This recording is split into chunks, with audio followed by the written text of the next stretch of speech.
know me, my name is Esther Leslie, and I'm going to be chairing this afternoon's panel, which is the second public debate panel as part of our London Critical Theory Summer School. For some of us, it's the end of 2 long and intense weeks of debate. Last week, there was Jody Dean, Etienne Balibar, Kostas Doutsinas, Sizonke Missingman, and me. You can watch the public debate of that session online, should you wish. This week, the members of our panel are the tutors from this week. So that's Sarah Nuttall, Jacqueline Rose, Stephen Frosh, Slavoj Zizek, and in absentia, Achille Mbembe, and I will read a short statement from Achille as he's unable to be here. And of course, for the whole 2 weeks, we've also had extraordinary students from around the world with us, and we hope it's been worthwhile for them spending time with us. And there has also been our virtual lunchtime strand, and a whole group of other brilliant students there. So we've all been talking to each other a lot. Also with us for 2 weeks, and always there, and making sure that things run smoothly and troubleshooting all manner of things, is our fabulous manager, the Birkbeck Institute for the Humanities, Elia Natuzani. And we want to thank you and give you a little gift.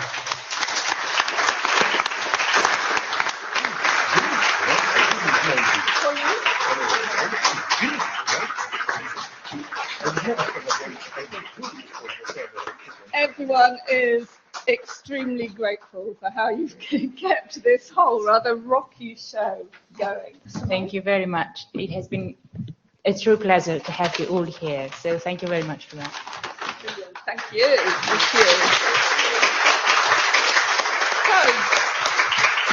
So, welcome to everybody, those in the room and those tuning in online and those of the future who may yet watch this.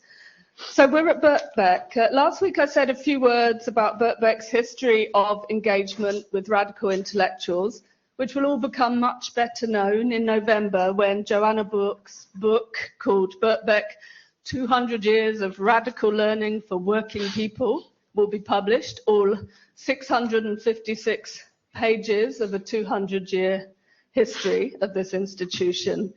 And I think it's going to be fascinating and will reveal far more to those of us who are already enthusiasts of the mission of this institution and the way in which it has educated people towards radical and critical ideas for a long time. So we're glad that Birkbeck supports the summer school, and that the summer school, with its radical commitment to social justice, searing critique of what exists, and creative exploration of what could be, has become part of this longer tradition.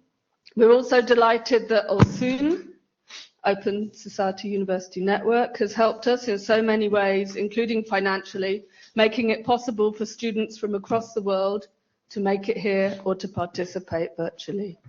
We were beset this year with visa problems. This is, as we all know, some more than others, not a borderless world. A movement around it seems to be getting harder in so many ways. It was also a situation that affected our speakers, which is one reason why Sarah is floating above us on the screen, beaming in from South Africa. Time flows away very quickly. I'll do short introductions before asking our speakers to do 5-minute digest of what they found important to speak about at the summer school, or what strikes them now as important to say on this platform. Then we'll have some discussion between panelists before opening up to the floor and to the virtual audience and your questions and comments. First, I introduce Jacqueline Rose very briefly. Those of you at summer school, of course, have been in her presence, her great presence, for 2 weeks. She's Professor of Humanities. She co-directs with me the Birkbeck Institute for the Humanities, and is co-director and driving force of the London Critical Theory Summer School. She's much read and debated, including her more popular or public work in London Review of Books, and also her published work and essays which focus on questions of violence and womanhood, international questions of justice and the rise of fascism, domestic violence, and perhaps aptly for these strange days in England, the arrogance and failures of masculinist politicians. Then I'd like to introduce Sarah Nuttall, Professor of Literary and Cultural Studies and Director of the Wits Institute for Social and Economic Research at the University of Witwatersrand, Johannesburg, South Africa. Her work focuses on the aesthetics and culture in Africa and its intermeshments with history and social worlds, especially in the context of post-apartheid South Africa. Slavoj Zizek, funnily, I found normally you shouldn't just go to university websites for biographies, but his one on the Birkbeck website I'd never read before, and I actually find it really nice, so I'm going to read it.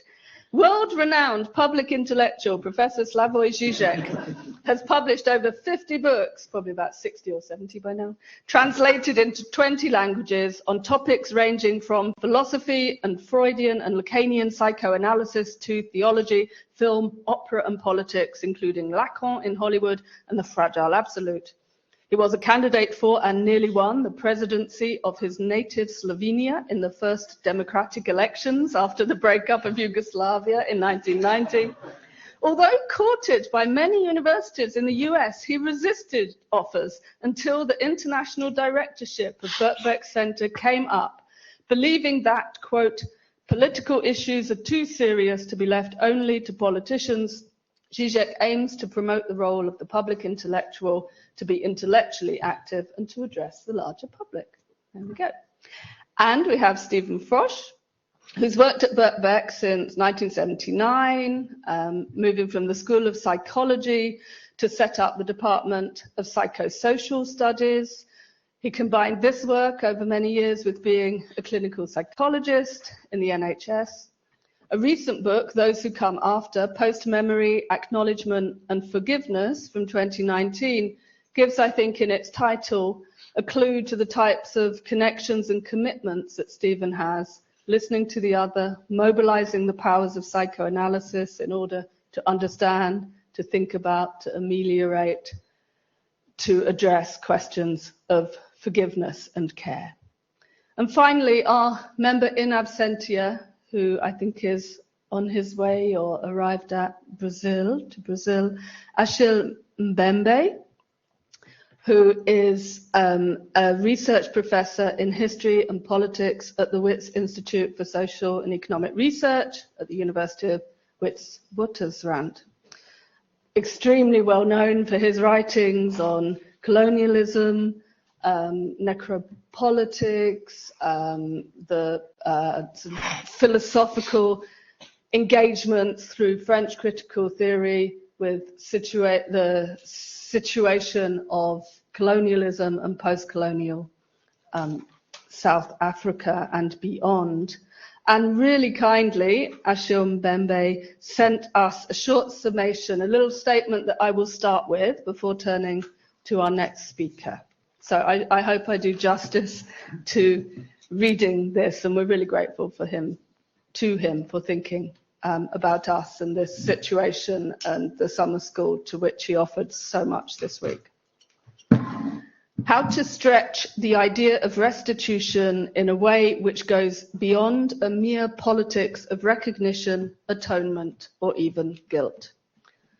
The difficulty with the politics of recognition is that I might recognize you, but I don't really believe that we owe anything to each other.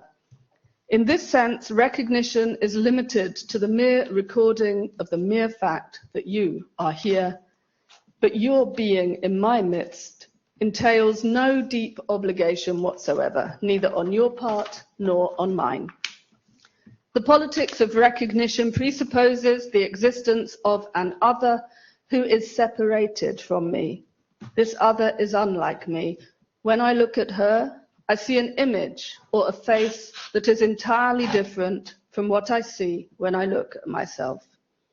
In the project of restitution, there's the admission of a certain kind of debt that is not expropriatory, a debt that is in fact necessary for the very constitution of the other as mon semblable.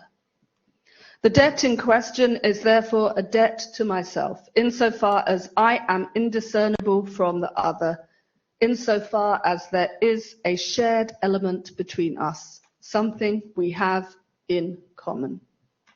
Indeed, there is no in common as such without, at its foundation, some idea of a constitutive debt, a debt of mutuality and reciprocity. In this process of going beyond recognition, questions of justice are important, but we must reconfigure the concept of justice itself by drawing from the kind of anthropology I am gesturing towards, an anthropology in which matters of the in common, the mutual, and the reciprocal go beyond the individual. The in common calls for another concept of justice that is also reparative, regenerative, and transformational. So, thank you for that statement, and I'm sure we're going to come back to discuss elements. Might I call on Sarah Nuttall to offer the first contribution, short contribution to the book? Hi, thank you, Esther, and thanks to your colleagues very much for this week. I was interested this year in the gap as a means of critique in politics, as a means of a politicized language and an aesthetic strategy, something that Deleuze called the irrational cut. I was interested in radical strategies for representing the world, especially in times of multi-crisis, in times of war and climate crisis, inequality, and transformation alongside them. The gap as a site of criticality, for example, in a film, an essay film perhaps, which works as both interruption and the opening of possibilities for thought and history making. A time in which some artists and critical thinkers are revisiting the resources of surrealism for finding a place of radical disjunction from which to speak and by which to interfere with what Penny Siopis has called direct depiction. Adorno is interesting to revisit in this regard, since he is concerned, especially in his work on the essay, with a mode of operation and a form of writing which suspends method, erects no scaffolding, is drawn to experimentation and speculation, but which is not loose, but precise in its crystallization of a force field. If the 1960s and 70s drove forward the idea, attached themselves to the dream of a camera ever more responsive to human thought, what modes of operation, study, intervention might be emerging as best able to speak from, with, and to multi-crisis today? The gap between brain science and philosophy for thinking questions of self, which Slavoj spoke about so beautifully, questions of self and freedom. The gap amplified in post-medium film form to aggravate, amplify, or energize where the voice may be coming from in an age where voice and the right to speak, to freely speak, is at the same time essential. All of these questions seem to me to point together to the depth of subjectivity to be sought today. The gap between then and now, and how we find and make the temporal complexity we need and seek, so that there is an unhinging of the one into the other, to get what it would take to find habitability with the past. Possibility to give and receive form, as an iteration of what Catherine Malabou, working also at the intersection of neuroscience and philosophy, calls plasticity.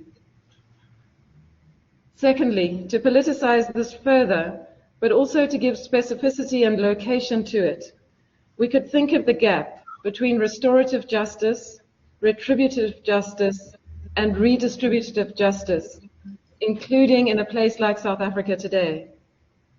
A gap into which and out of to think, and then to find a way to act in relation to.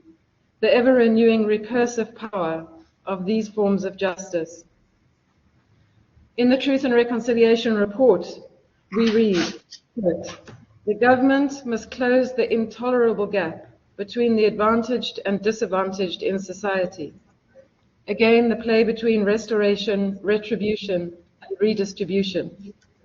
The death of Desmond Tutu at the very end of last year and his politics of both anger and mercy enabled Carlos Amato to write in South Africa's Daily Maverick on the day of his death, "The jettisoning of fundamental economic justice was a betrayal beyond his remit." The TRC, we may well remind ourselves, took place alongside the rise of neoliberal economic policies both here and elsewhere. A young journalist in South Africa watched the TRC for the first time online on the day of Tutu's death. And what he had to say, I think, enables us to think with the generational politics which is so alive today. He said, "South Africa's political order is the only way to live with the unbearable. That is how I imagine Tutu's work." So the gap as a politics of turbulence, when an epoch begins and when it can be deemed closed, is always open to a multiplicity of responses and is a complex concatenation of what is past, when and how to characterize the present, and how to read times of crisis, upsurge, and turbulence. Assigning an epoch a name and a meaning can open or reopen or foreclose a set of possibilities. It can prefigure that which does not yet exist. An earlier name or a meaning can be recovered or resurrected, reanimated in the present, can be a memorial or an index to a future, a dream defeat. The freeing of energies that have been contained is also a period of intense affect. Epistemologies of emotion that inhabit the gap, trying to find habitability, psychic energies constructing new forms of sociality, a possibility, following Fred Moten, following Stephen this week, for alternative capacities to desire, which leads me intuitively, instead of strictly logically, to my third and final point of summation. The redistributed university, the question of economic redistribution and the redistribution of belonging, the insourcing of workers fought for by student movements, the undoing of symbolic injury that art forms and statues and names produce, transformed fee structures, a proper knowledge commons, and the democratization of institutions of colonial privilege. 5 years after decolonization struggles began in this country, and nearly 60 years after decolonization processes on this African continent, we should all be concerned with the futures of the African University. The struggle against inequality, racism, and climate change has to come from here too. The need for recalibrated debates in which we subject decolonization, a decolonization that moves north, to new and urgent questions relating to the recalcitrant distributional regimes which continue to haunt it. The question of the sustainable African University today. Thank you.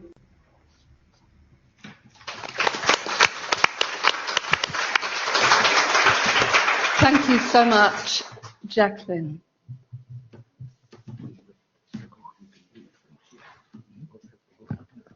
I wanted to follow on from Sarah, because one or two things that you've said in this last week, Sarah, had resonated so strongly with something I'm trying to grasp. And there was a phrase you used in relationship to the remarkable film work of Penny Siopis, which was that she brings onto the screen for our consideration what is most damaged and what is most alive. And I felt that could be a kind of mantra for what we've been doing over these last 2 weeks, which is trying to calibrate the relationship between those two realities. And you said it again in a different form when you talked about living the unbearable and trying to find habitability. I feel you were again talking about that tension between the moment of acknowledgement of what is unbearable and the social transformations with which we wish not to resolve it, but to move along the path to justice. Now, the place of critical thought in that project is, of course, central to this summer school and central to the Birkbeck Institute of the Humanities and, of course, central to all of us. And I was very struck on rereading Simone Weil, who's been my focus this week, over and over again, her commitment to the project of thought. She says, because a human is a thinking creature, never, whatever may happen, will mankind accept servitude. Thought can be revolutionary or counter-revolutionary, but insofar as it goes beyond the world as seen, it is always the enemy of domination. Like love, it's her again, thinking is corrosive of the social order. And then she says the powerful forces that we have to fight are preparing to crush us. And that resonates so much in this aftermath of the overturning of Roe v. Wade. Preparing to crush us, but they cannot stop us from working towards a clear comprehension of the object of our efforts. It was a refrain. However bad things get, she said, nothing in the world can prevent us from thinking clearly, nothing can compel anyone to exercise their powers of thought. So you don't have to think, or take away their powers over their own mind, to which I want to add this is thought as embodied. Thought, despite or rather because of the way it plumbed into the most complex and anguished relationship to her own body, which a number of you raised in discussion of her work. And listening to a lot of the discussions over the last week, I've thought the idea of seeing and interfering in the established order has another resonance as part of the project of the summer school and of thinking in general. It's as if the unconscious of the dominant social order is being called to account in a way that the unconscious can never be called to account. But it does make me think of the translation of Freud's famous formula, wo es war, soll ich werden, which Stephen pointed out, straight she translates as where id was, there ego shall be. And then you retranslate it. I have a slightly different translation, which is there where it was, so must I come to be. So it completely flips the relationship between the unconscious and the conscious mind. And I think the kind of thinking we're engaged with is sort of on the same terrain. So I just want to refer to a few questions that came up over this last, do I have a couple more minutes, Esther? Yeah. A few questions that came up in response to me talking about Simone Weil this week. And one was, what is the nature of the appeal to universality? Is it like blackness is beautiful, Sisong Kim Simang's phrase, is it like that available for sentimental and self-defeating appropriation? And I would want to add that it must always include the perils of identification as laid out so strongly, I argue, in the thinking of Simone Weil, for which it involved an imaginative and spiritual leap, which she theorized as the opposite of projective identification. And I was blown away by the Kleinian resonances of what she was describing. And then again, the appeal to relationality, which is there again also in Achimbembe's comments today. And it's there in, I think, Sarah, your move towards the amazing way that you combine the question of the sea and water and what is least available to be grasped with the most fundamental redistributive questions of justice. And what I see Simone Weil is doing is plumbing the psychic depths of why both relationality and justice are so hard to achieve, because the other cannot be recognized, which of course is what Bembe is appealing for. So I think it must always include the idea of universality. It must include the perils of identification, involving a spiritual and imaginative leap, which is the opposite of projective identification. And then if we go to a relationality, Glissant's turbulence and void of thought, where I can hear the resonances with your idea of the gap, Sarah, the abyss of being, as opposed to a loose capacity of relationality, which always makes me want to sort of, no, I won't finish that sentence, but I always find it, yes, I guess sentimental or weak or loose, never theorized adequately to my mind, which has to bypass the violence at the heart of relationality itself. And finally, I was asked by one of the students here, one of the attendees here, what is an exemplary life? And was I presenting Simone Weil as an exemplary life? And I think that's a question that could be put or as an exemplary person could be put to all of us, perhaps especially women who are struggling to find the role models which will allow them to constitute themselves as thinking beings in the world, since that is not always obvious, certainly not this week with Roe v. Wade. And I would say, yes, we are. We are looking for exemplary lives on condition that they include failing at the heart of the project, not just an aspect of who they are, but of the world that they expect to see. And I don't see that as incompatible with the struggle for justice. Thank you so much.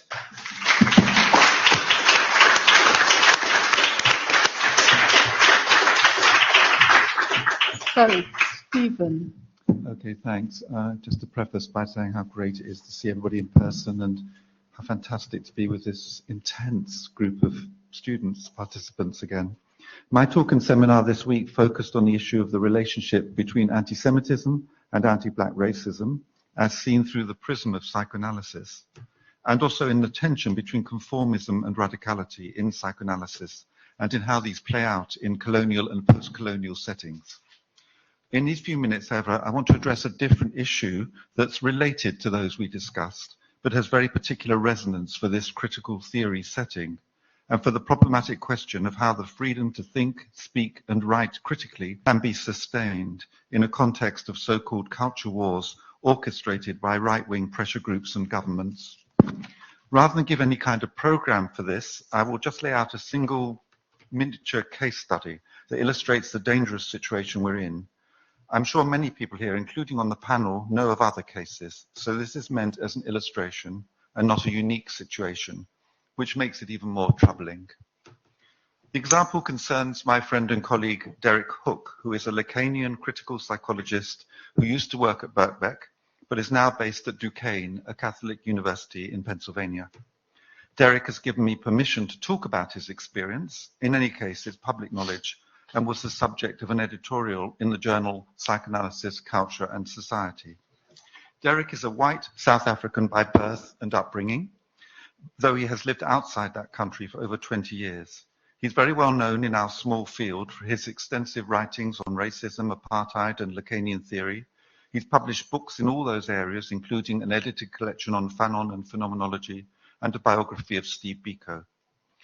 In May 2020, Derek authored an article in Psychoanalysis, Culture and Society entitled White Anxiety in Post-Apartheid South Africa, which offered, in his words, a Lacanian psychoanalytic conceptualization of white anxiety. Given the obscurity of the journal and of Lacanian theory, one might have thought that this would pass without much notice. However, the early part of the paper includes this section. This is a quote. In March 2016, a young white academic, Ter Blanche Delporte, sparked outrage at a Johannesburg conference at the University of the Witwatersrand in pursuit of the imagined demise of structures of white privilege.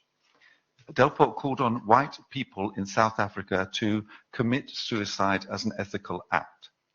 To refer directly to Delporte's own words, and this is from Delporte's talk, the reality in South Africa is that most white people spend their whole lives only engaging black people in subservient positions, cleaners, gardeners, etc. My question is then, how can a person not be racist if that's the way they live their lives?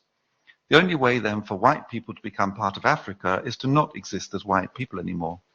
If the goal is to dismantle white supremacy, and white supremacy is white culture and vice versa, then the goal has to be to dismantle white culture and ultimately white people themselves. The total integration into Africa by white people will also automatically then mean the death of white people, as white as a concept would not exist anymore. Derek comments in his paper, Delporte was of course not alone in offering such a speculative picturing of white demise in South Africa. Nonetheless, as quickly became apparent, his remarks touch a nerve. Rather than indignation or dismissal, his comments were greeted with vitriol and indeed death threats. The right-wing South African media aggressively denounced Delporte, labeling his comments hate speech, and in at least one instance, publishing his contact details.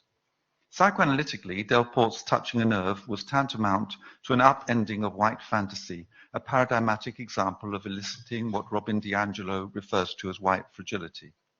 This is where I want to pick up the thread, Derek goes on, by arguing that there was a genuinely ethical dimension to Delporte's statements. Delporte, in my reading of events, succeeded in taking his white audience to a space of contemplated racial demise, to the threshold of a type of symbolic extinction, to a proposed end of whiteness. Making recourse to psychoanalytic terminology once again, we might say that Delport effectively prompted a confrontation with castration. That's the end of my quote from Derek Hook's paper. Well, maybe this would have gone nowhere if Derek had not spoken about it at the American Association for Psychoanalysis in Clinical Social Work, or perhaps had not used the term ethical to refer to Delport's statements. In any event, the paper got picked up by Fox News and the Twitterverse. Fox News' headline of 2nd September 2021 ran, "Pennsylvania professor teaches white people committing suicide can be an ethical act." Critics are slamming the professor's comments as pure evil and racist. The article itself starts, "A professor employed at a Catholic university in Pennsylvania said on camera that there are merits to the claim that it's ethical for white people to commit suicide. White people should commit suicide as an ethical act," said a quote in a slide for a presentation hosted by Duquesne University psychology professor Derek Hook. Derek's claim of the ethical nature of the challenge made by Delport seems to have been what riled people most. The right-wing professor watch list, after an introductory section explaining that post-apartheid South Africa is plagued with economic crises, endemic poverty and social unrest, states that in the recording of the conference, Dr. Hook can be heard advocating for the end of whiteness in South Africa. Dr. Hook further states the death of white people is necessary for integration to be successful. After finishing, Dr. Hook argues there's something ethical about the passage you just read. Dr. Hook further advocates for a symbolic extinction of white people to be achieved by the castration of whiteness. Well, so much for the selective misrepresentation of Derek's argument. The consequences of this have not, however, been risible. Derek received a high volume of threatening messages, typically of the "I really think you should kill yourself and your family" variety. Lots of emails went to the university requesting he be fired. Abusive calls were made to the department that had to be fielded by administrators who became frightened for their own safety. The retweeting of doctored photos and of pictures of his children was, as he puts it, a particular low point. Some people went to the trouble of zooming into family photos in the background of an online talk Derek gave, and then cropping the children and putting their image online. And Larry Elder, the Republican nominee for the governor of California, retweeted a message claiming that Derek was advocating white suicide. That amounted, Derek writes, to a lot of people being fed that particular lie.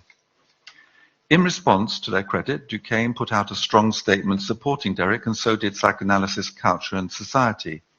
But the whole business shows up just how close to the surface white rage is, and how disturbing it seems to be to have a white person speak about it. There is another angle to this that I want to finish with.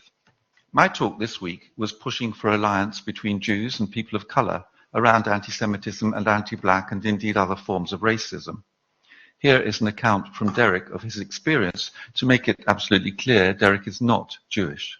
He writes in an email to me, "I was struck by the amount of venomous anti-Semitism that started coming my way after the whole Fox News Twitter storm thing I was involved in, Dr. Hook knows, etc. One conclusion that I drew from this, aside from the fact that anti-Semitism is always an internal, if under-acknowledged component of anti-blackness in the US, is that Jewishness never was a fully invited member of US American whiteness. I say this because of the many virulent responses I got. A large number seem to make sense of the race traitor element by highlighting the factor of Jewishness, i.e. the implication being you never were or deserved to be fully white in the first place." Thank you. Thank you.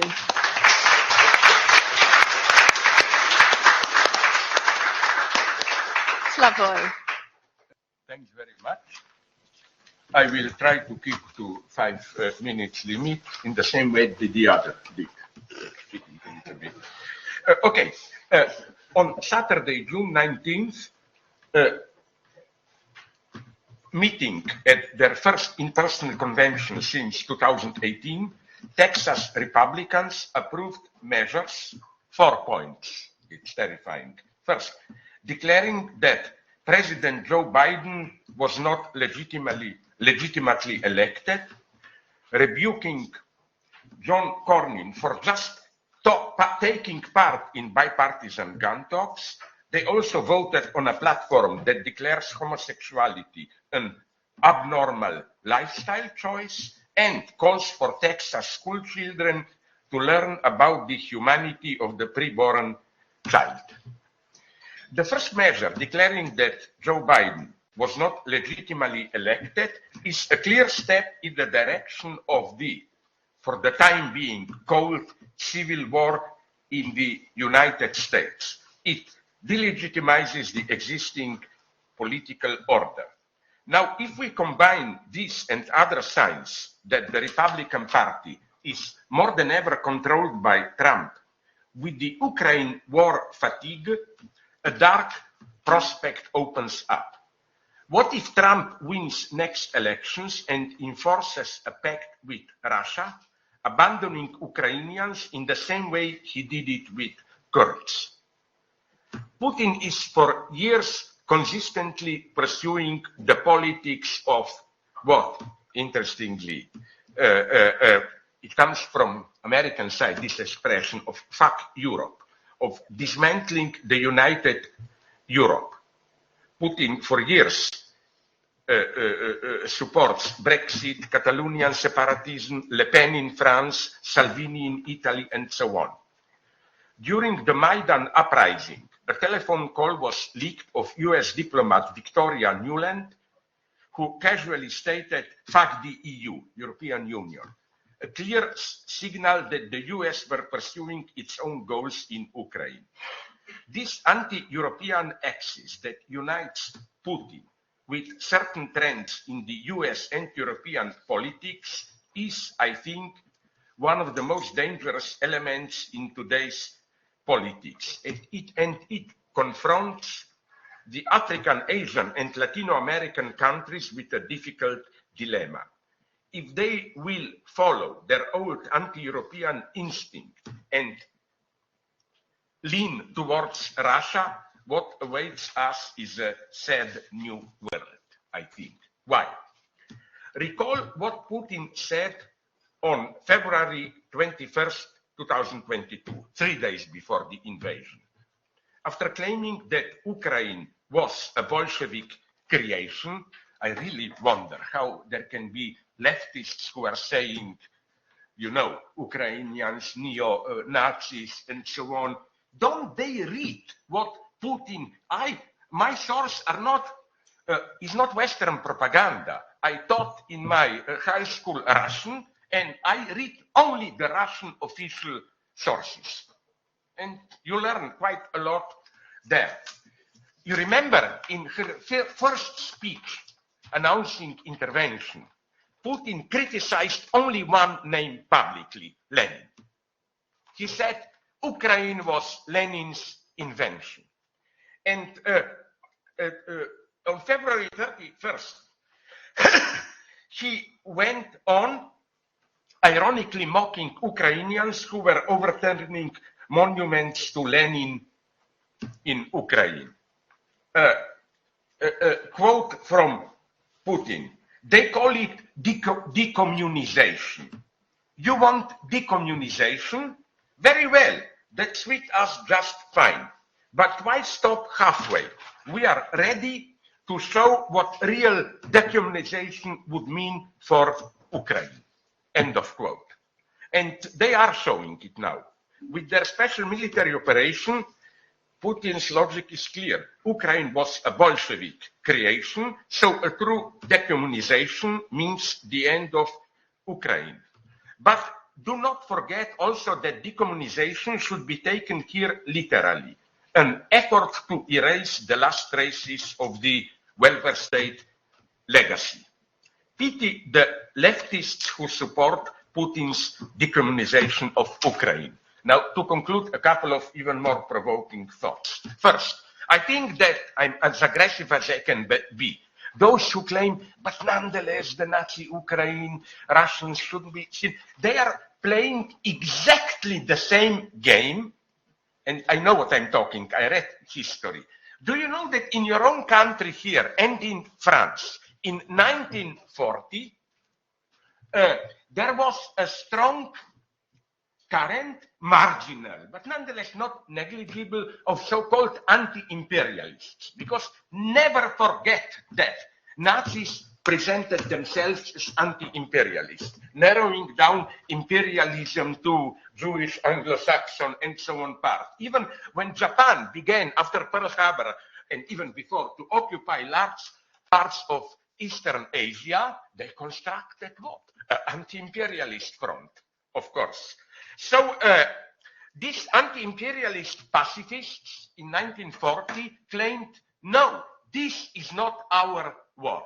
Let's stay out of it, and with all the phrases that we hear today, apropos Ukraine, let's be radical pacifists. Why give them weapons? In this way, we just support our own military machine. Sorry, I don't want to follow this path. Now, really to conclude, first, pacifism, I think it's an ambiguous term. Why? I'm referring to you now, if we are, some of us, solidary with Palestinians. Are you aware that the desire of Israel on the West Bank is absolutely, sincerely pacifist? Because, of course, every occupier is a sincere pacifist. After you occupy a territory, my God, you want to peacefully reign there. That's the whole. That's the whole point. And what I find especially tasteless is how this eternal argument, NATO provoked this war basically, and it sustains our military industrial machine. Now, with this, it's not a joke, I'm really finishing. You know, it's the same logic as the logic of, I'm sorry to say now, my almost ex-friend Yanis Varoufakis, whose reaction to the Taliban takeover, it was a shock for me. She said, yes, there are problems for women there now. But this is secondary. The main thing is that Taliban takeover there was a big victory of anti-colonial struggle. So you see, this is the worst for me Stalinist tactic. You take a group women and you tell them, yes, you will be, sorry for the vulgarity, screwed up in all possible ways now in Afghanistan. But what the hell? Anti-colonial struggle, anti-imperialism is the main thing, so you have to suffer a little bit and so on. Is it not quite similar with Ukraine? Yes, you are attacked by Russia, it's not just, but sorry guys, we don't want to promote our industrial military complex, so no help to you. I think, last sentence, promise, I think if there is something that we as authentic leftists should strive for, is that, and this is the lesson of the 20th century of the bad economic fundamentalist Marxism. Never say to an exploited, oppressed group, we are in principle with you, but sorry guys. And the same was with anti-Semitism a little bit with Chavez. He made some anti-Semitic statements, and then his way out was to say, the usual one, I meant it just as a metaphor, blah, blah. And then when he went to the end, it was, but you know, Jews are a limited group, since many of them are wealthy, you should suffer this a little bit for a bigger cause. Don't you think that if there is something about authentic leftist emancipatory project, is never put any subordinated group into this position. Yes, you are screwed up, you suffer, but it's a necessary sacrifice for a greater cause. Just this. Otherwise, I'm very critical also of Ukraine. Otherwise, I think you know who said the truth. It's wonderful. In the worst, banal but truthful here, Freudian way of a Freudian sleep. You remember that statement by Bush, the younger, the president, who made that wonderful slip. He said, when you don't have democratic control, the leader can attack a country for false reasons, as it happened. And then instead of Ukraine, he said Iraq. And then it's even more interesting how it went on. That's the true misery of our situation. First, the people benevolently laughed at this. Sorry, guys, but he just admitted in a Freudian way that he killed, his actual. The second thing, he then went on, of course, Ukraine, okay, miserable attempt to correct it, and then he went on and said, okay, Iraq, anyway, and then he ended up with 75. The meaning was, sorry guys, I'm 75 years old, I'm confused and so on. You see, and he gave, in a negative way, the right lesson. It's not, now it's we white people, Ukraine, screw the blacks. It's why shouldn't be this the same struggle? My formula is Julian Assange, Ukraine, basically, in spite of all the medal, the same struggle. My point is anti-Semitism. You know what we are witnessing today?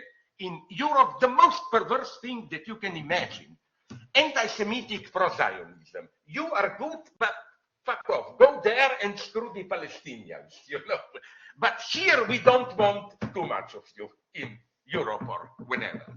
I think our position should be exactly the opposite. Real anti-Semitism is rising in Europe, in the United States. So here in Europe, we should be merciless critics of it, and this doesn't exclude but implies, not always, but in principle, support for what happens on, from the Palestinian side of West Bank.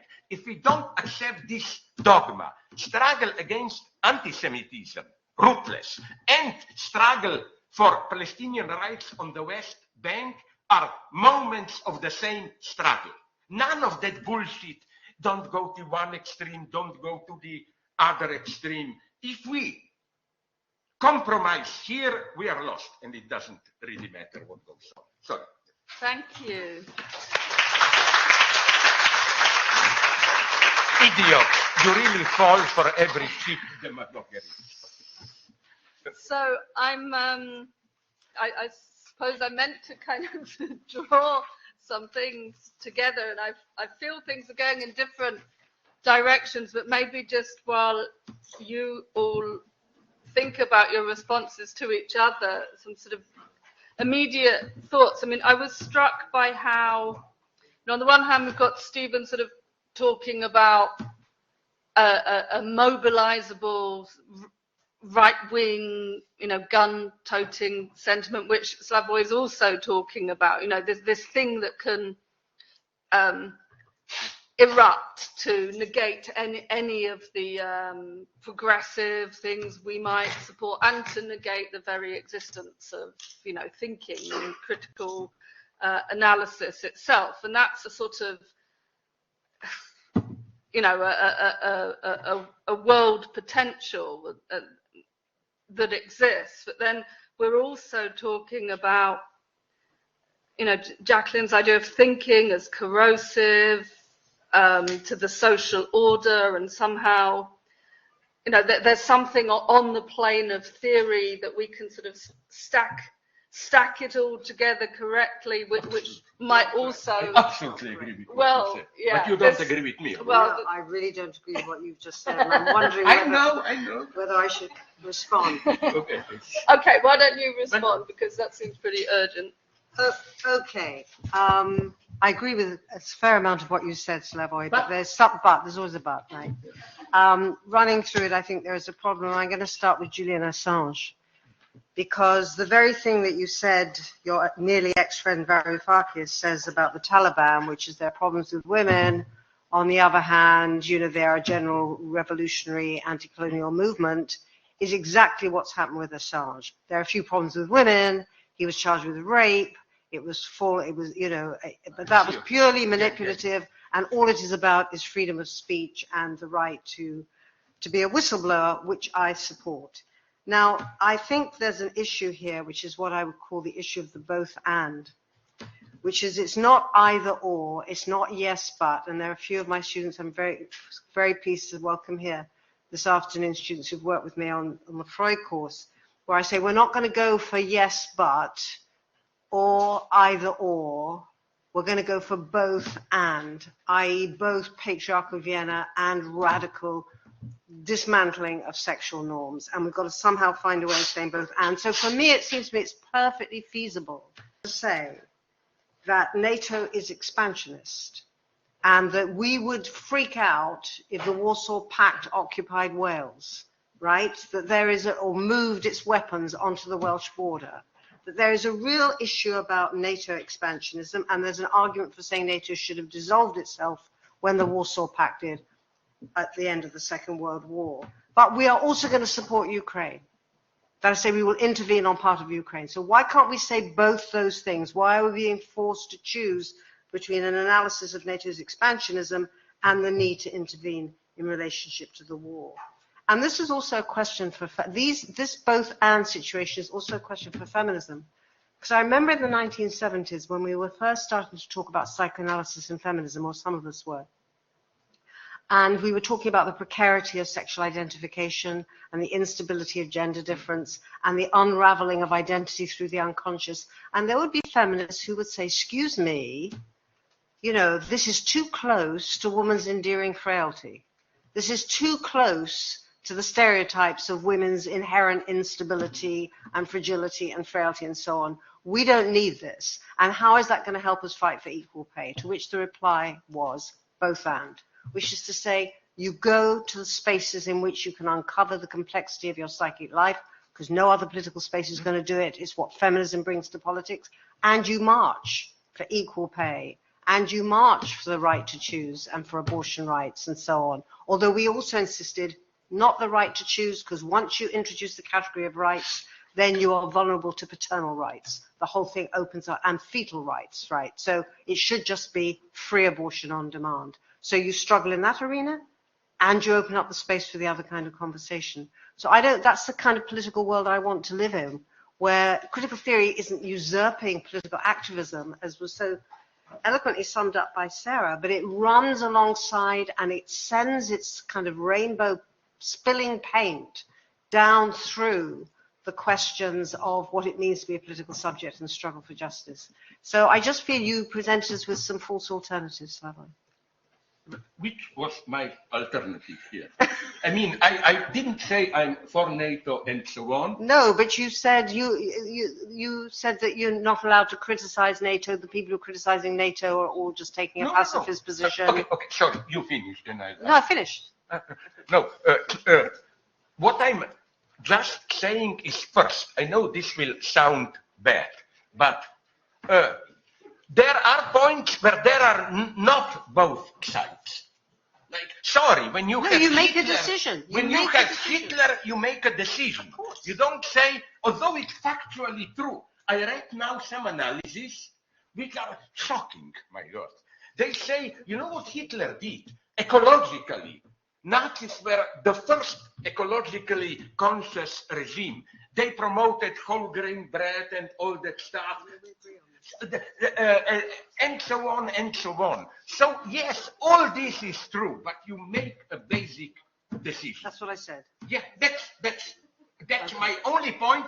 Otherwise, so that you will not reproach me, I can talk, but I will not. It's because for half an hour about what the Ukrainians are doing wrong. There are many things that are crazy that they are doing. Just, do you know that one detail, and then I will stop. It's crazy. A Swedish author wrote a book, very interesting topic, although marginal, on how the Nazis, when they occupied Ukraine and other Eastern European and Russian parts, what did they do with libraries? All the rich Jewish libraries, they stole everything, blah, doesn't matter. And then there he adds a short note or whatever, a page on a guy called, sorry, I forgot his name, Pribluda, something like this, who was a big name in Ukrainian history, from 1917 till 23 in that war, and who, well, at least in his movement, heavy anti-Semitic purges happened. Just one page on two. The Ukraine government now, a year ago, prohibited that book. And with reasoning, I checked with my Ukrainian friends, which reminds me strangely of how it was done in communist Yugoslavia in my youth. They didn't say it is a lie, because it wasn't. They just say it might arouse the public opinion wrongly. Something, you know, like it may stir up the public opinion and so on. But okay, let's not lose time here. Where I do agree with you is what you said about thinking. Are you aware that you are here very close to Alain Badiou, who said, otherwise I also have problems with him, who said the same thing. He said that if there is something really true about philosophy, is that the judges against Socrates were right. Philosophy corrupts the youth. If by corrupting you mean disturbing the established order and so on and so on. And yes, we should pathetically, I like your formula, insist on that. No, it's not neutral thinking, which then can be right-wing or left-wing. There is something liberating in thinking as such. We shouldn't be afraid to say this, especially not because, you know, we live in a sad time when what was once the leftist false, I think, strategy against intellectuals. You are just up there in your ivory tower while we are dealing with working people and so on. Did you notice how this is now appropriated by those in power? You know, it's all around Europe now and this anti-intellectual trend. Universities should be connected with business, dealing with real problems. Why? They want expert knowledge. They want to prevent us from really thinking. And as I've written a lot about this, thinking means you don't simply solve problems. The ideal of those in power is we have a problem. Let's say now, probably it will be, I don't know how to react to the pandemic or global warming, solve this problem. No. Our first step is the first step towards the solution is to see how the problem is formulated. There are approaches to a problem which are in themselves false. And I would like to refer here to you, you know, like typically, no, sorry, not false, but to your case, no? Like the critique of Fox News and so on. If you take it in an abstract way, which is false, of course, you can see the point. Wait a minute, we live in a global society. Is eliminating part of it, telling to kill themselves? Where is here a dialogue and so on and so on? No, thinking is needed here. Thinking which reflects upon it and so on and so on and so on. And just to conclude, the last thing about what was said about Achille, about his critique of recognition. My God, this is my old fight. I totally agree with him again. I will quote Badiou, who said somewhere, I use this in my class already, that, you know, there are concepts, notions, which are untrue in the sense that when you're in a complex situation, they don't allow you to draw the crucial line of distinction. They just muddle things. Democracy is one of those terms today. You can justify almost everything by it. And recognition, I think, is also one of those notions. That's why I oppose so much the predominant Hegelians today, who are precisely liberal Hegelians emphasizing recognition. You know what's and with this I will conclude, sorry, but it's a nice detail. They like Hegel, yeah, recognition. Read Hegel's paragraphs on the death penalty in Philosophy of Right, where Hegel says that when you have a criminal, harsh criminal, the only way to really recognize him as a free, responsible being is to kill him.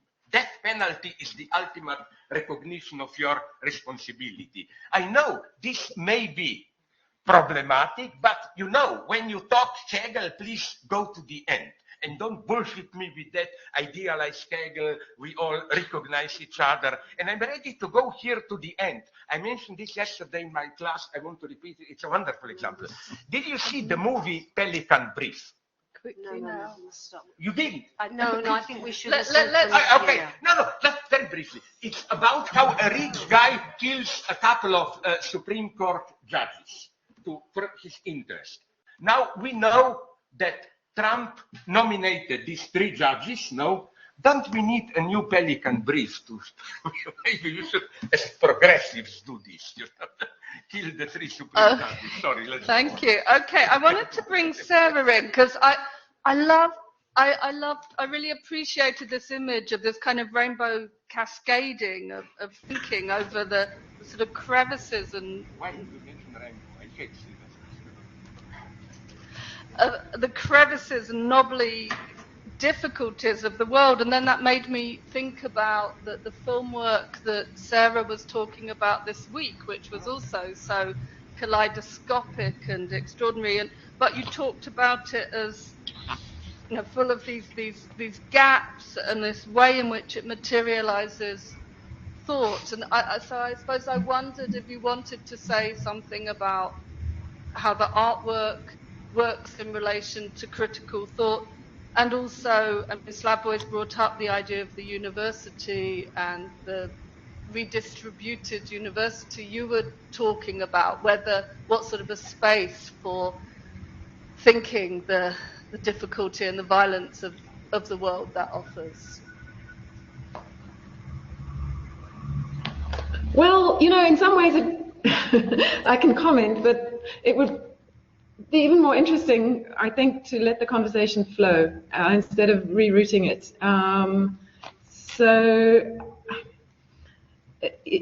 You know, I'm not sure exactly whether we should go back into the question specifically of Siopas. Yeah. Well, I suppose it was just.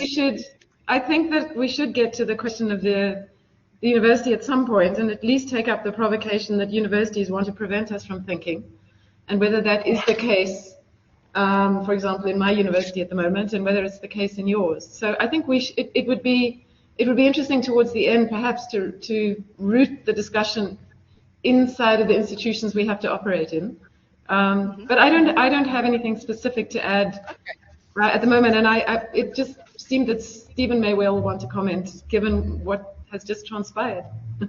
Stephen, do you want to comment, or shall we also let the thinking of the audience flood towards it? Well, no, you may well. Yes. No, you don't. No, you don't really. And and of course, I don't know about you, but when Slavoj's in full flow, I really want to listen, and I do find it hard to think at the same time. So to prepare any response to this is quite hard, which is, you know, it's your prerogative to speak, of course, and mine to try and listen and think. I think just a couple of things on that, though. Firstly, I think the notion of thinking as corrosive seems to me to be a very expressive one, but I take that in a positive sense. That the corrosion that thinking produces is a kind of criticality, and that's what we're looking for all the time. And I see there as being, in some ways, no limits on thinking, and indeed I take that as a psychoanalytic message as well, that the resistance to thinking is precisely one of the things that you would consider to be a psychoanalytic problem, that kind of resistance. So in that way, I'd say the whole notion of, you know, critical theory and so on is based on the possibility of a freedom of thought. But there is another side to that, I suppose, which is the question of what are the fundamental, what is the limits to thinking, and what are the kind of fundamental conditions, I suppose, that make thinking possible, and also that make some kind of thinking inauthentic might be a word for it. I'm not sure that's the right word quite, but something which is constrained in the wrong way. And I just want to give an example here. It's a Levinas example. It comes from his lecture, The Temptation of Temptation, in which Levinas talks about, the temptation of temptation in Levinas's view is Western philosophy. And he says it's this kind of arrogance which goes, I can really know something. I can really judge this. I am capable of judging everything. And his argument in that particular reading he's giving there, it's one of his Talmudic readings, is that before you're able to use your judgment, for example, of what's good and bad and so on, you've already bought into some kind of system. And that system is, in his mind, of course, the system of ethics. That's why this is actually an image that I've heard Slavoj use in the past, so I know it's familiar to him. This is this notion, Talmudic notion, that when the Israelites received the law at Mount Sinai, the mountain is hovering over them. And they're told, either you accept it or the universe is destroyed. And the question that arises, well, what kind of choice is that? And the answer is, it's a real choice. It's a real choice because people often choose to destroy the universe. And that's right. Now, yeah, it's a real choice. But the nature of that choice then determines the kind of thinking that can occur. Then you can criticize once you've made that choice, if you like. There's a sort of fundamental set of ethical structures within which you're making that choice. Now, that's quite a difficult issue, of course. If you're not using a religious framework for this, then what kind of framework do you have for these fundamental ethical structures? And I heard Achilles in particular, his short piece, as being part of a way to try and express that, though I may have misheard it because of listening to it through my own hearing aid, if you like. But that trying to establish what it might mean to have a relationship to the other that doesn't do that othering. The critique of recognition as it already assumes the otherness of the other person, or and to my mind, that's part of an attempt to articulate what an ethical relationship might be. Okay, that's all I want to say about that. And there was one thing. Yeah, that's enough on that. You gave me much to think, but just one point I wanted to make, which is crucial. When you said it's not just freedom, endless, there is a basic ethical choice and so on. That's why I think if you really radically try to think freely, you should discover, Hegel makes this statement, even others, a love for a certain kind of dogmatism. Look, what do I mean by this? Would you really like to live in a society when you would have to argue again and again that women don't really enjoy to be raped and so on? I like to live in a society where if you say, it's an open question, there is another side to it, maybe, and so on, that you are not even worthy of, you simply appear as a freaky idiot and so on. And that's what's happening today by neoconservatives. This, let's call it fake reflection freedom. All those scores by some American senators, I think, wait a minute,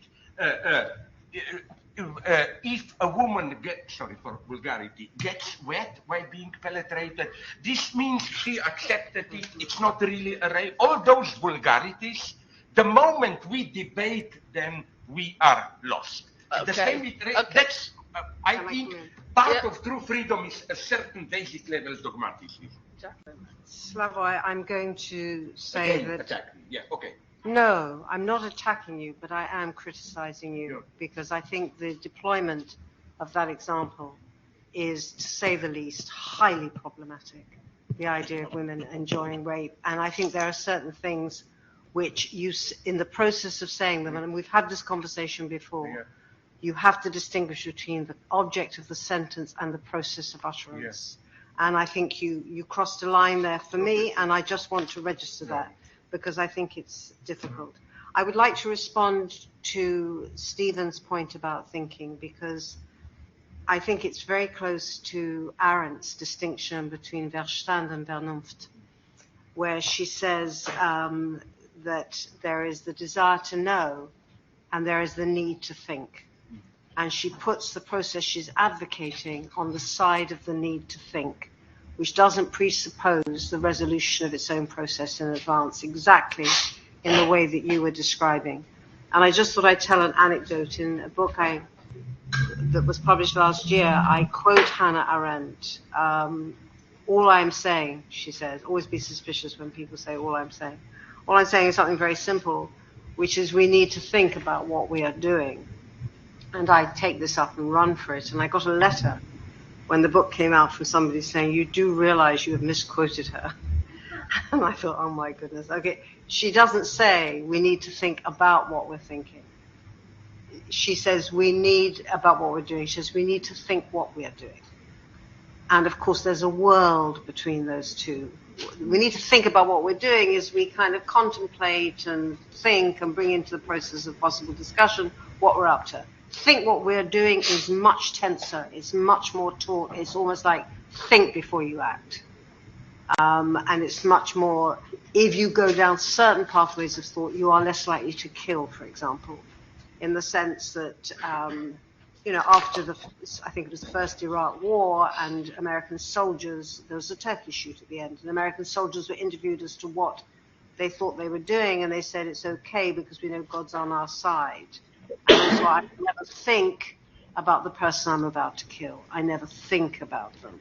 So I feel that this conversation about what are the limits, the capacity, the dangers, and the creative corrosiveness of thought, and how that fits into Sarah's point about what universities are being expected to do and can do, is crucial. I would love to come back to that question, because I get the impression from what you're saying, Sarah, that really there have been it's interesting, they don't get that much publicity. There's been real progress, real change. And I think you said something the other day about this has nothing to do with African studies in European and American universities, which is not decolonization.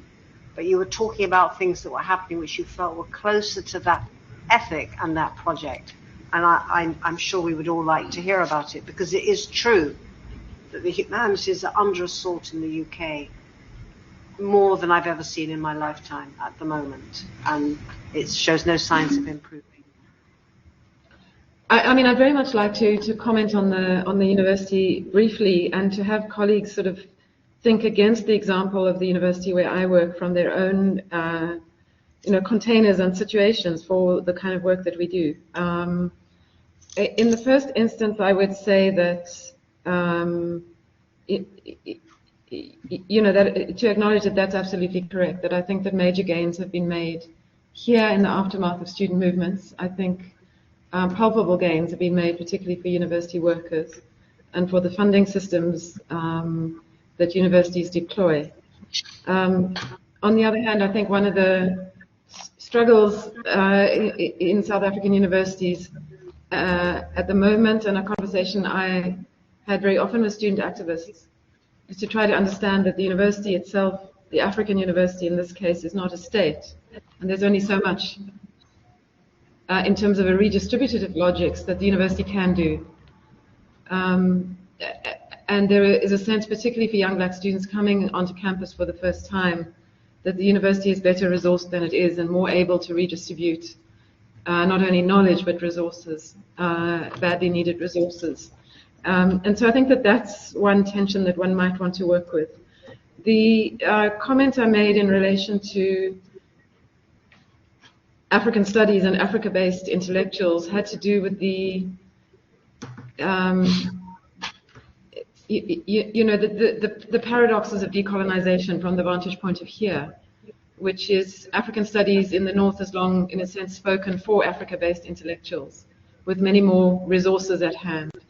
And I think, what I was really wanting to point out is that we need Africa-based scholars, and we need an African-based academy and strong African universities to participate as equals in a kind of knowledge commons that has come to us after COVID, but that very soon and very often will be exclusionary in the sense that more and more one will have to pay to subscribe to enter into conversations. How do we defend that knowledge commons that has come to us?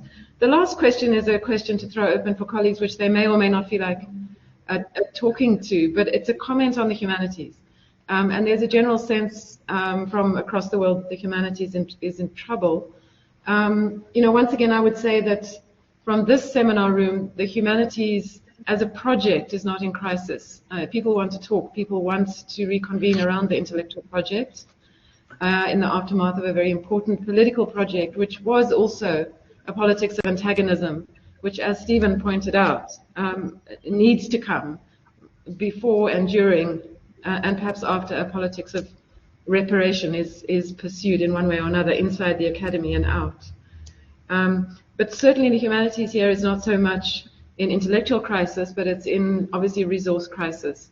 And one of the alarming things from our point of view in terms of what's going on in the United States is the degree to which funding agencies are dropping away from the internationalization agenda to talk about America first. And that's surprisingly across the board, and that's a challenge I would want to put to them. So these are some of the differences in texture and some of the dilemmas and paradoxes that one would be thinking about from this seminar room where I'm speaking from. And I know that those would map in some ways onto Brexit Britain or the United States or indeed Brazil or India. So, but I don't want to instrumentalize our very fruitful philosophical conversations. So I'm very happy for people not to take this up. But nevertheless, it's behind, as the container for the work that we do, it's behind some of what we probably need to get to at some point collectively, and may even want to revisit it next year. So I'm simply keeping that on the table. But I'm not sure if anyone or any of the students or anyone else who's participating would like to comment on that. Thanks very much. Can we take a... Oh, sorry. Do we clap? I can't remember. Sorry. I'm getting flustered. Okay, let's take a round of questions from the audience. I know there's there. But it's first off. Only right wing. Where... Depends what way you're looking from, though, doesn't it? Oh, finally, one radical. Here. Well, should we go here, then here, and then the two who signalled over there? Have we got a working mic? Yeah. And try to keep your contributions concise, just in the interest of getting as many voices in as possible.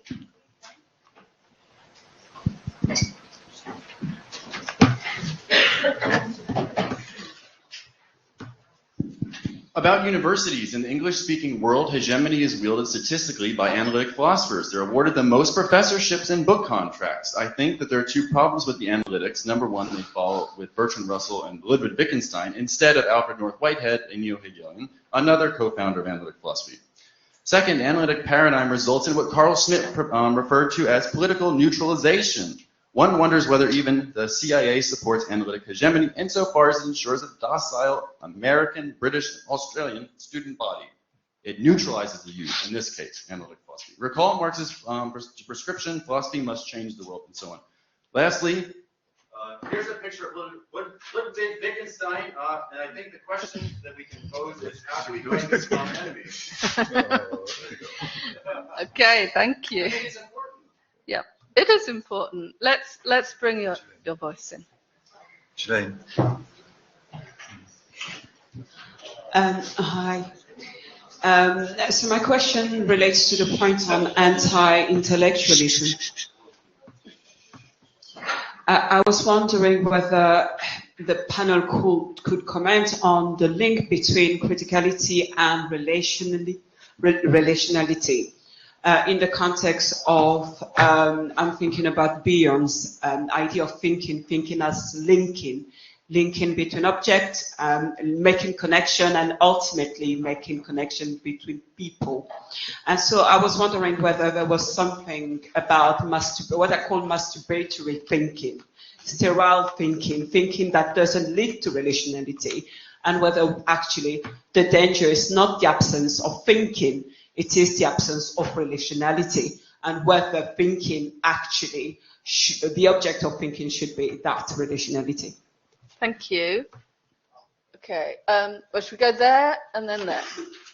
Thank you. I would like to push a bit on the proposition that Slavoj proposed about never putting a subordinate group in that position in terms of what Varoufakis comments on Afghanistan.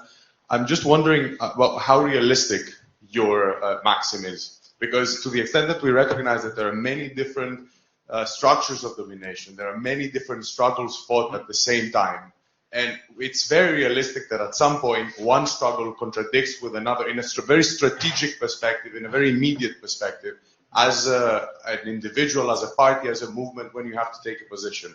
And it might be that sometimes supporting one struggle means that you have that, in a very strategic sense, you have to take a step back in another. So to the extent that there's no harmony always in politics, how can we ensure that an authentic politics, a left-wing politics, as the way you describe it, does not fall into this trap?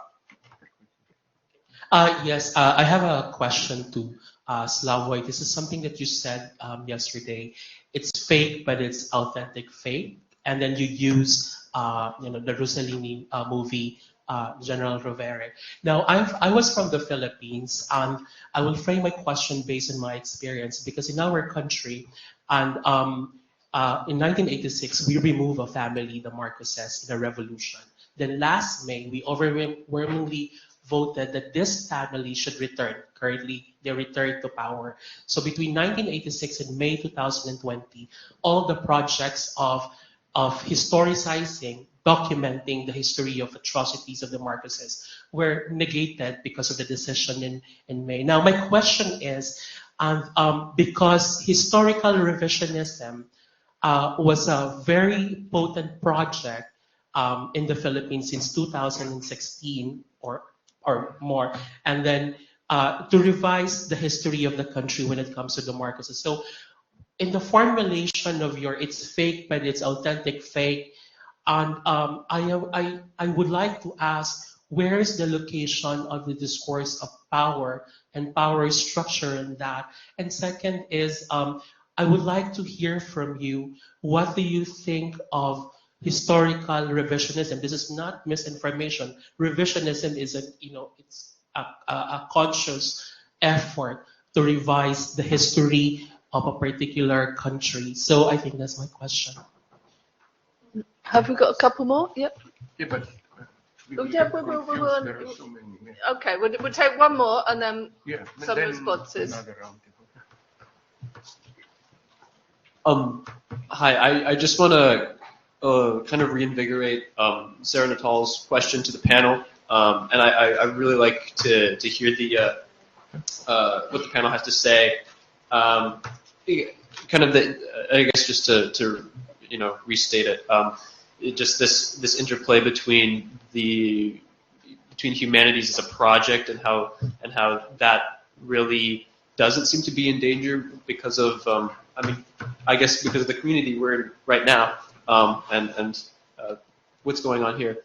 But the interplay between that and then the danger that humanities is kind of experiencing in terms of access to resources, and then connecting to Greg's question or Gregory's question about that maybe the interaction between humanities and analytic philosophy. I'm just curious as to what the panel has to say. Okay, thank you. Let's have some responses. Who would like to? I know there were a few directly posed at Slavoj. Yeah, but I don't want to monopolize it. You don't I want talk to? too much, yeah. Anyone want to come in before Slavoj comes in? I'll come in response to your question about relationality, because I think it's so interesting, and I hadn't thought of putting criticality and relationality as alternatives in the way that I think you did. And I'm intrigued by your reference to Winnicott, and I'm sitting here thinking, well, what did he mean about relationality? What did he mean by relationality?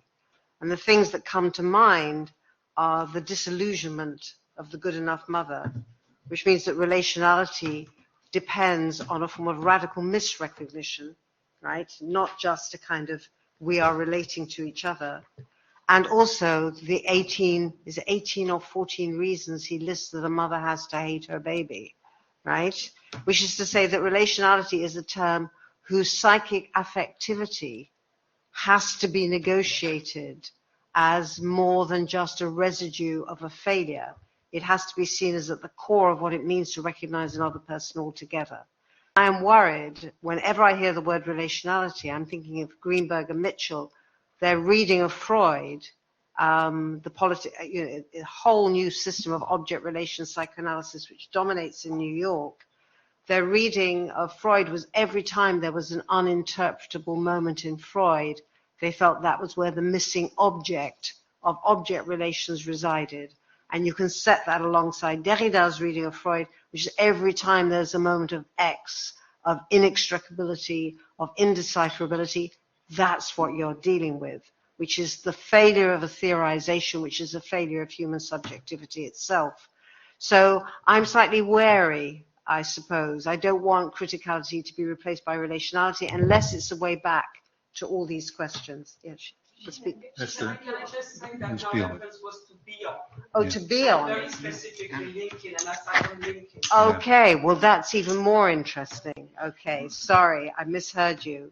Well, if it was Bion, I mean, well, he's remarkable because he has a whole notion of a different form of thinking, right? And that form of thinking is not rational thinking. I wouldn't see Bion as about relationality. He's about how you constitute the very existence of another object to which you might relate, but it's also about the relations between words. It's about connectivity. It's about syntax. But of course, you're right that for him, the psychosis is a breakdown of all the links in the chain of what Lacan would call the signifying chain, all the links that would connect you to another.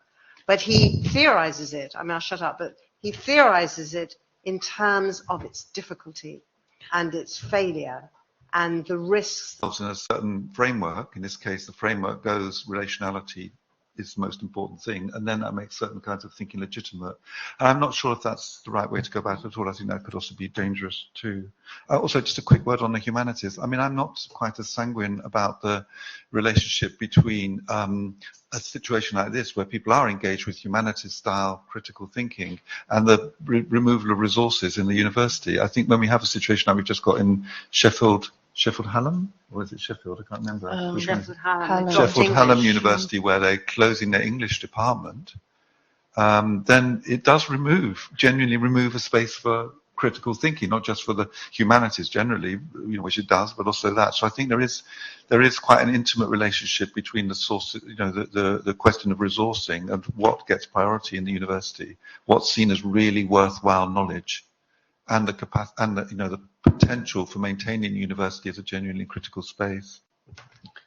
Which perhaps also relates to that point about the dominance of analytic philosophy within certain traditions as the more, either the more functional philosophy or the one that produces docility. True, I'm not happy, I have to say, I'm not happy with tearing up a picture of Wittgenstein. I don't get it really, I don't get why that's a constructive critical move, I'm afraid. But he did it in his way, like suicide of Wittgenstein. Why don't you put it in that context? Okay, Slavoj, would you like to respond to? I will really try to be brief, because I have a couple of points.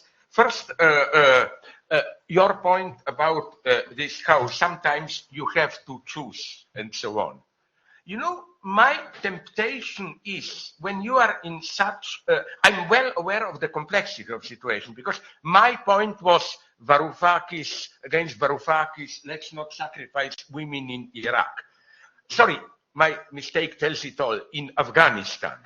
But do you know that I read this from Nancy Fraser, I think, in her critique of parts of American feminism, that not all of them, but a good part of American feminism, the established one, supported Bush's attack on Iraq, claiming that, but it will bring more freedom to women and so on and so on.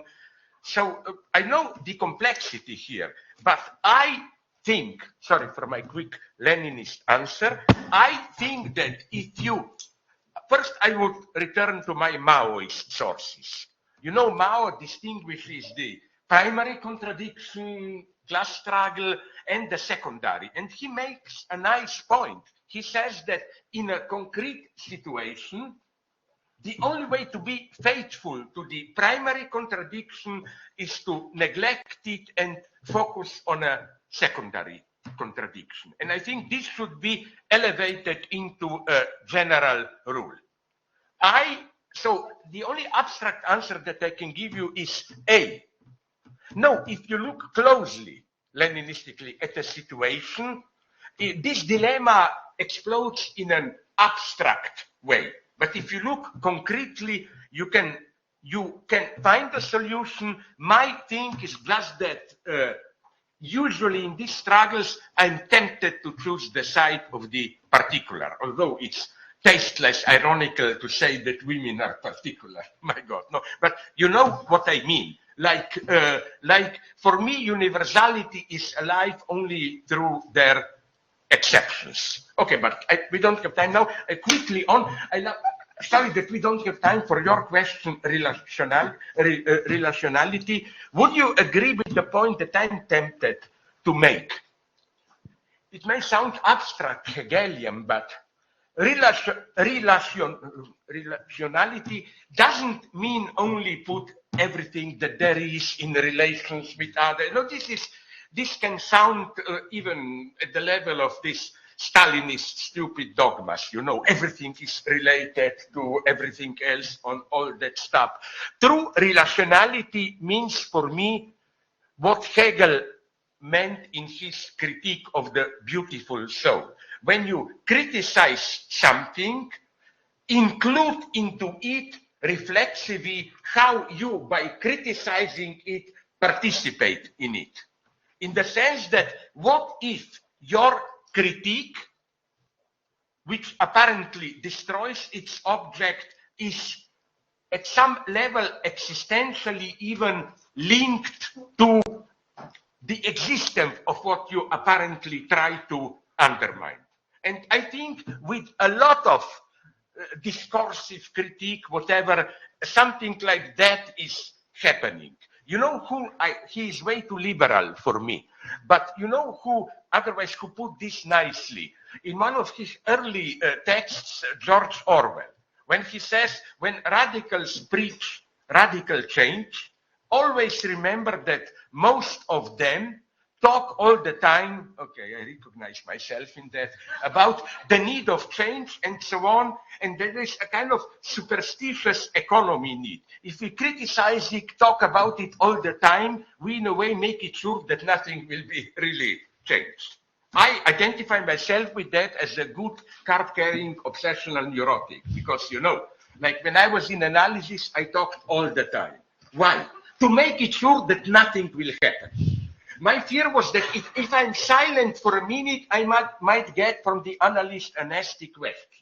So let's talk all the time to make it sure that nothing changes. And a lot of our activity, even critical today, is this type of fake activity. So again, my true relationality for me is precisely don't forget to include you into the image of what you criticize. Not just you as an individual, but more radically, you as a position from which you are speaking. Quickly, just the others, historicizing and so on, the relativization. I agree. But again, oh my God, I'm not sure that historicist relativization is I'm not sure that, again, in Badiou's terms, that it is a notion which allows us to make the true pertinent line of distinction, which is, of course, I understand we need a feminist history, for example. Maybe you must have much more of them, but I forgot, a Slovene anthropologist, a woman, made a history of Slovene, of how, and basically the conclusion is the same as I found in some English texts, that till at least, maybe even less, 100 years ago, most of the sex which was going on was what we would qualify as enforced sex, rape, and so on and so on. Okay, but what's the conclusion of this? It's not, oh, so we should understand it in a different context, don't introduce our measures into it. No, I'm almost tempted to say, no, we should precisely measure it by today's standards. what went in 18th century before was something horrible.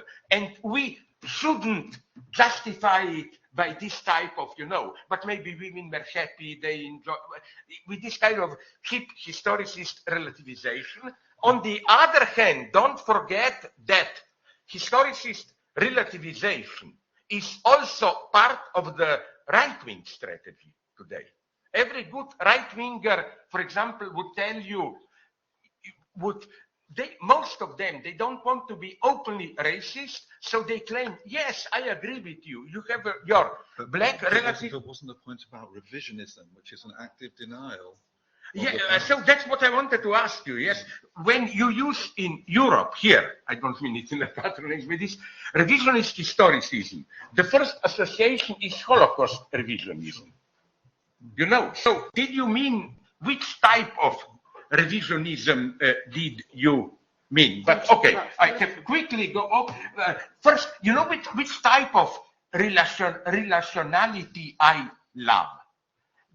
This type that you take an abstract notion and then you, in my crazy style, connect it with a totally unexpected particular case. For example, when I do my pro cogito, Descartes cogito preaching, and students accuse me of Descartes, we know, white supremacists, I tell them, if you want to understand what Descartes meant by cogito, read Toni Morrison, Beloved. The desperate position in which the hero finds herself is this: zero level of cogito. Just a final point, truth. And where I would see the limit of certain procedures and the need for reflexivity. Didn't you have in South Africa, I remember reading reports on it, and correct me if I'm wrong, but what I was told by my black friends there is that, you remember that Truth and Reconciliation Commission, the idea was, if you did torturing, blah, blah, persecution, we invite you, you confront your victim, and you admit everything, you are pardoned. But I was told this worked, but not always. There were cases where the ex-torturer was so brutal and without ethical awareness that he looked into his ex-victims and with laughter said, yes, I squeezed your balls, I tortured you, ha, ha, ha. There is a limit, and I want to provoke you and say, sorry, sometimes there is no reconciliation. You just have to crush it. That's it. Would you say that there should have been reconciliation with Nazism and so on? There are points of no reconciliation. Okay, I know we're running out of time. I just wanted to check if there's any online questions. Yes, we have two online questions. Okay, would you read those? And then I've got a couple people to call forward. This is one from Oksana Troneva. Can intellectual work end with the phrase, you crossed the line? Or the intellectual must go all the way, as for example, Simone Weil went all the way in her position.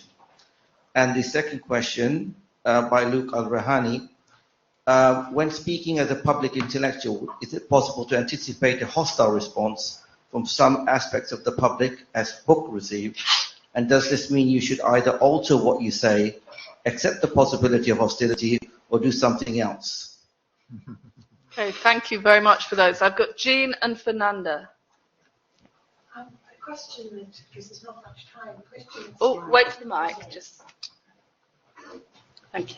Thank you. Thank you. A question that's come up in the breakout group that I'm taking forward from the breakout group is that it would be great if everyone on the panel could say what they think it is to be a political subject. What would be the construction of a political subject at this time, including, on the African continent, at a time of Azania, at a time when I'm thinking of Jacqueline, when you gave your Vice Chancellor talk and the book that came out in response to it, there were some extraordinary black intellectuals who felt that Mandela and the revolutionary ANC were part of a Victorian era and there needs to be an abrupt break, and it should be reconfigured in relation with African cosmologies and Azania. It should be renamed Azania, for instance. So I'm just wondering, and this is from the breakout groups, how would you think political subjectivity today in relation to neo-feudalism, Homo economicus, etc.? Thank you. Fernando? What?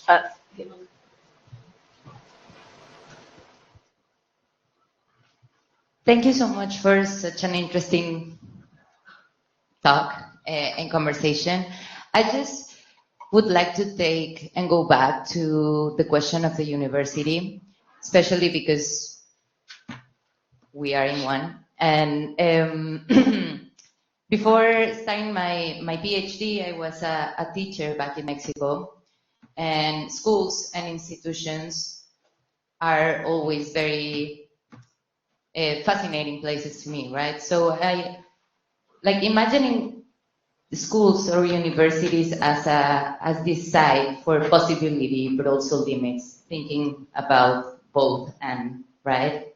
I kind of was fascinated by Stephen's whole talk, the freedom to think, write, and speak, the resistance to thinking, and the limits to thinking. And what I like really about everything you told us and shared with us was that it came from, it kind of started with this experience, right? Not yours, but close. So thinking about the limits of thinking and what that thinking can do, my question to you is, what about this, if this limit of thinking can come from the experience? And the reason why I say this, like jumping to Jacqueline, is that you talked about like the embodied thought, right? And embodied thought. And in my work, I work with testimonies. So it's that's the way I kind of made the link. With Sarah, I really like the gap between then and now. And if I think about that in the university, or at least in the academic and intellectual spaces from Mexico and other Latin American countries where I've been, is that it's very temporally complex, right? It's like it's at the same time it's a anti-colonial sort of project while you're receiving a colonial education and you're using certain kinds of words. And I'm here trying to climb the ladder of academia, right? Not being American, not being European. So I'm playing the game too, thinking again this both and. So yeah, I'm wondering about what do you mean when you said politics of turbulence and this redistribution of belonging, and specifically these spaces that we all inhabit and we engage in conversations, but at the end of the day, we all go back, right? And we are kind of in this thinking, I would like to say, of what to do and how to speak, thinking, going back to Zizek's examples, right? I think they were no coincidence that so many examples and are about women and women being raped and women being killed. And these are sort of examples and sort of imaginations that don't just appear, right? Or like the Latin American instinct to go against Europe, towards leaning towards Russia, like. So I don't know. That were just my thoughts. Again, fascinating. Thank you so much. Thank you. I think all of those questions do seem to cluster in different ways around the idea of the political subject, the public intellectual, the academic. Can one go too far in thinking or not far enough? And then this very important contribution as well about the material, in a sense, of political critical imagination embodied in the woman. So we're really short on time. So can I ask each of our panelists to restrict themselves to like a 2-minute response to what they feel is salient? And I don't know about order. Who wants to go? Yeah, I can start if you like. Brilliant. Thank you, Sarah. Thanks for the questions. I wish there was time for longer conversation and in-person conversation. And I'm happy to talk to anyone who would like to on email if it was of interest to them. One thing to say about the university is to keep figuring out where the university thinks its inside is and its outside, its interior and its exterior, and where different constituencies in the university place that line, or is it a both and? So that would be one issue to think about, and the other is to think about the university in relation to the gap precisely between the then and the now, but also in relation to a politics of turbulence, which I tried to delineate, but which I've written about if you'd like to know more about it, which for me incorporates relations of hostility and antagonism and undefensiveness and some form of complex relationality in a perhaps less than psychoanalytic sense that we could talk about another time. So that would be my closing observation. Thank you. Thank you, Sarah. Who's up? Stephen. Just a couple of things on limits. Part of my presentation was really about the danger that might accrue out of certain ways of speaking and so on to oneself and lead to self-censorship and hiding away and genuine threats to life. And I think that's a real, it's a real attack from the right. I mean, in this country, we're having a lot of rhetoric from the government. If we've still got a government, I'm not sure. Anyway, from the government about leftist cancel culture, but actually that's not the problem, as everybody knows, and all the data on that shows it, as well as this just being a kind of audience where I would say that the problem is these attacks that come from the right, and my example was of somebody who might find it hard to speak because of that. But on the other hand, so under those conditions, we have to continue to fight for the possibility of saying what we want to say and writing what we want to write and thinking what we need to think. And it's only in that corrosive, critical way that we can maintain a real place for the intellectual and the university as as an ethical project in itself. But we do need, I think, to take some kind of responsibility. And here, the question of hurtful speech is real. What we might say, all of us, which does damage, and not just to those we hate, also does damage to those who we value and love. And I think that those, I mean, I don't want to be pious about this, but I think at least the consideration of what we say out of what we might possibly think is really crucial, also for the progressive intellectual as well as for all of us as relational beings. Slavoj, 2 minutes. Okay, look, but I fight linear metaphysical time, which means 2 minutes is not a metaphysical linear category. Sorry, very quickly. First, hostility. How to react. I love hostility. When I publish something and there is no hostile reaction, my worry is, what did I do wrong? The only proof that what I like most is when my position gets attacked from both sides.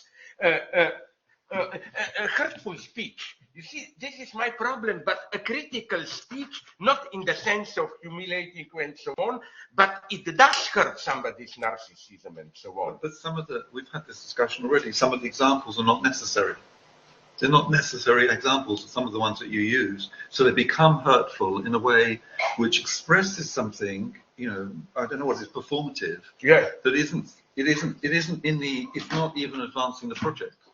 Okay, I will not go into it now. Sorry. From a member of the audience, with you, it's so clear sometimes that what you're getting out of it is a kind of seeing jouissance at the expense of the women in the audience. And so you don't mind, your dialectics, that you've been through this before in the summer school, is that sometimes it's completely obvious that the examples you're using are meant to offend.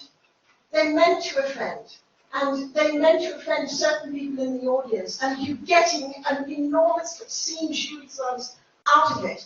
And because I agree that this is a topology in which you, the analyst, are, and we, the analyst, and we have to accept your symptomology, it's still very difficult. Okay, I will not, sorry, I don't have time. I see you live, but I will tell you that, okay, I don't have time. I will have to go again 20 minutes into it, that I know where it hurts. I simply don't accept it. Because let's take today's example of mine.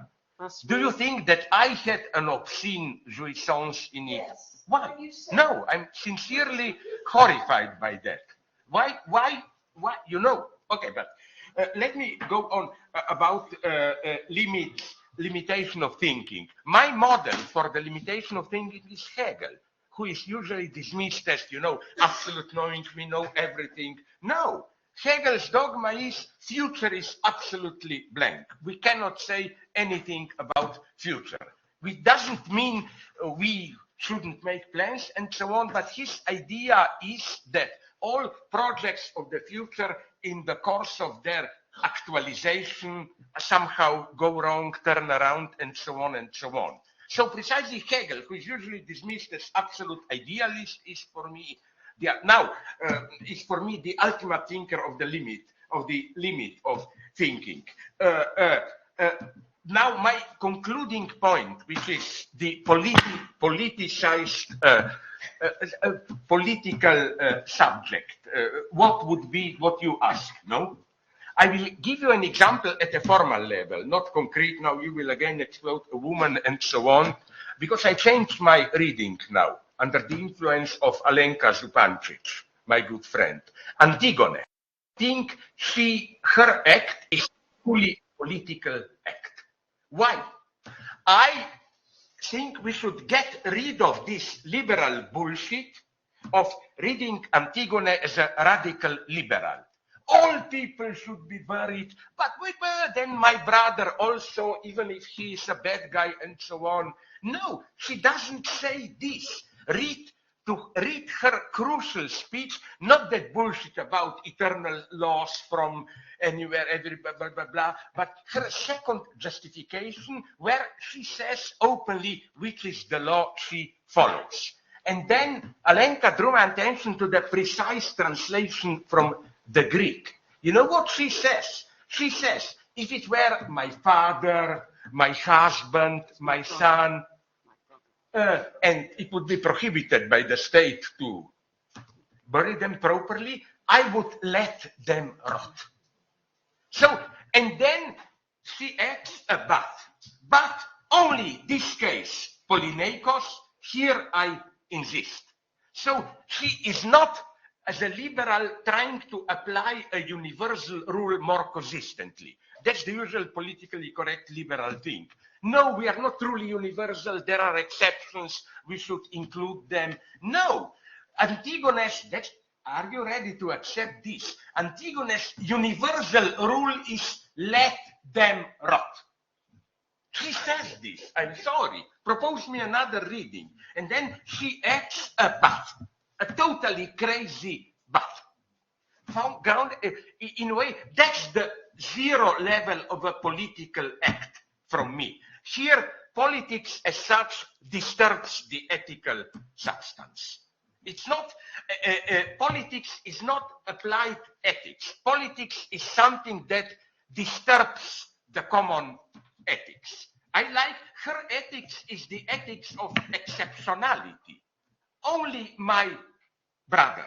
I don't care about, she says this, I don't care about others. She's not generally disrespectful of the political order and so on. And this, I think, is the only way to true universality. You knew emancipatory universality. You begin with a but. But. That's why in a short text that I now publish, and with this I finish, because we all know a legendary translation of Antigone is the one by Hölderlin, no? Hölderlin's late poetry has a wonderful grammatical strategy. She often begins a sentence with a but. Aber, and so on. Nothing is before. You begin with a but. And this is politics at its 0 point. where you confront this abyss, you begin with a but and suspend any previous substantial order and so on and so on. Here I did again self-criticism, and I'm again for Antigone. But for this crazy Antigone, do you know that this passage of Antigone bothers everybody? Goethe proposed among the first the stupidity, this must have been a later interpolation. Even Judith Butler tries to squeeze out of this. She says, but who is her brother? Isn't also Oedipus himself her brother and father, and so on? No, it is this logic of ethical choice of uniqueness, not this, sorry. Yeah, thank you. Jacqueline. I felt that things were getting very difficult at the moment where I made my intervention. And I've been sitting here feeling awkward ever since. So I was extremely grateful to the 2 online questions about what it means to say you've crossed the line and what it means to ask, to anticipate a hostile response. They are related questions. And I don't think there's an answer to them, but you know it when it happens, right? And I think it's part of me feeling accountable as one of the women professors involved in the critical theory summer school for the women in the audience, as Jean Matthey put it so strongly, and feeling that if I just sit on the stage while that example is thrown out, then something has gone wrong in the project we're all involved with. And it is, for me, the distinction, as I've said before, Slavoj, between enunciated and enunciation. Of course, one can talk about these examples, but they're thrown in a way that, I mean, Jean put it much better than I ever could have put it. The way you speak them elicits a kind of complicit excitement in what you're describing. Plus the fact that I am somebody who believes there are points where if you say, for example, that you are a woman, if you have a cervix, can it lead to an attack on linking that is so profound that thought fragments and you commit a kind of symbolic suicide? So we are talking about the very edges of speech. And I just want to respond to what Jean said about, I gave a talk in Cape Town in 2017, I think it was, when I was invited by the Vice Chancellor in the middle of the Rose Must Fall crisis. I took 2 years to accept the invitation because I felt the last thing, and I'd be really interested to know what Sarah, I've never had this conversation with you, Sarah, and I would really like to have it at some point. I felt the last thing that the university needed was for a white academic to come to South Africa and give a lecture in the middle of the Rose Must Fall crisis and the arguments about decolonization. A week before I arrived, Ngugi was there, and as he came in to give his lecture, he was asked whether he would tell the white people in the audience to leave, and he refused. That was the level of the atmosphere. The only reason why I went in the end was because a black activist and legal student started sending me, week after week, reams of literature from out of the conflict itself, from the Daily Maverick, from the pamphlets that were being handed around, from the action directions, from the guides, from the protest literature. And then at one point she said to me, there has been sexual violence. She would never tell me whether to come or not. I told her what my problem was. She would never tell me until there was a moment of sexual violence at the heart of the protest. She said, please come as a feminist. And I call my talk The Legacy, or What I Have Learnt from You, which is to say that these impossible questions of what we can say, who we're talking to, what is testimony, what have we got a right to position ourselves in relationship to as a form of knowledge, they all come back to the same question. And I think it's putting enunciation at the heart of our political critical subjectivity. Not an answer to your wonderful question, Jean, about what is a political subject. A cop-out, I know, to say it's unanswerable, but it's what we're all thinking about. So thank you.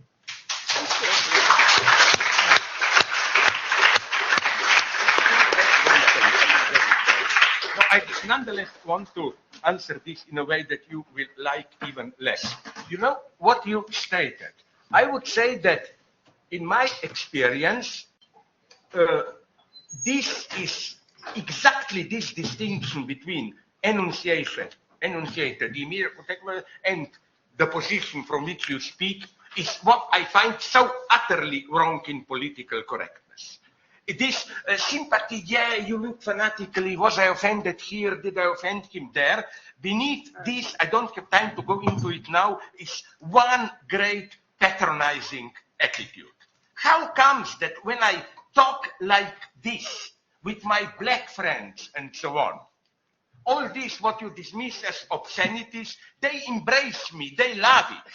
They tell me, sorry, but now you see, now I see you are my friend. She didn't dismiss it as obscenity. She was talking about the place from which you were speaking. You've misunderstood what she's saying. But I don't think this should be the last word. Okay, yeah, no, let's not be the last word. Okay. Let's dissolve. We agree to disagree. Okay. We agree to disagree.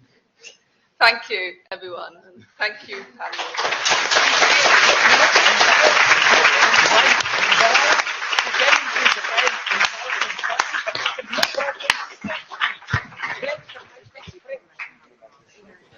Sorry? I just think a couple of points. You were about to say something about